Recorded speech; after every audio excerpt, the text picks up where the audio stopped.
بسم الله الرحمن الرحيم. شقة في منطقة تصون، تاني نمرة من شارع 10 مستشارين. شقة 3 أوض ريسبشن، تشطيب عريس أو السكن، خالص عدة كهرباء ومية، والغاز موجود في العمارة على التوصيل. الشقة زي ما احنا شايفين تشطيب عريس، ده ريسبشن اهوت قطعتين، ده جنب الثري دي اهوت، دي بلكونة اهيت على الشارع. شقة هاوية ومشمسة، تاني نمرة من شارع 10 مستشارين.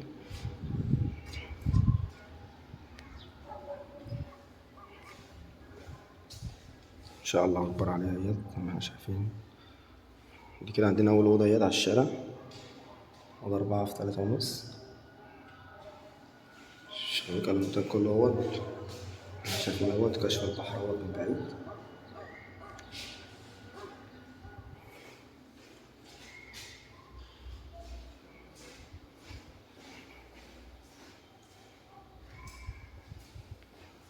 دي عندنا طرق التوزيع فيها الأوضتين والمطبخ والحمام.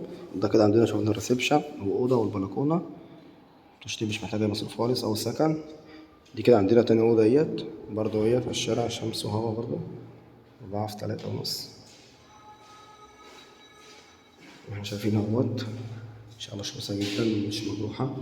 شقة في الدور 14، برج 16 دور، سنسير وحارس ومدخل فندقي، تسلسل ملكية وحصة في الأرض. كده عندنا الحمام، شايل بانيو والقعدة والحوض مرتاحين زي ما احنا شايفين كده. دي عندنا المطبخ بسم الله ما شاء الله عليه، 3 في 2.5.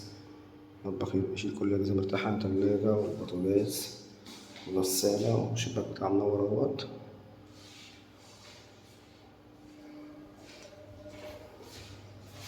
كده عندنا الأوضة التالتة. بعد كده شفنا ايه، شفنا الأوضة ديت والمطبخ والحمام. دي الأوضة التالتة اهيت، أوضة 4 في 4.5. دي شباك برضو جيب على الشارع. دي فيها بلكونة اهيت، بلكونة اهيت زي ما احنا شايفين مش مجروحة خالص. ربنا يبارك لصاحب النصيب إن شاء الله.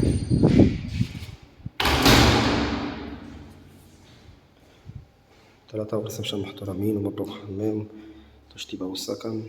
السلام عليكم ورحمة الله وبركاته.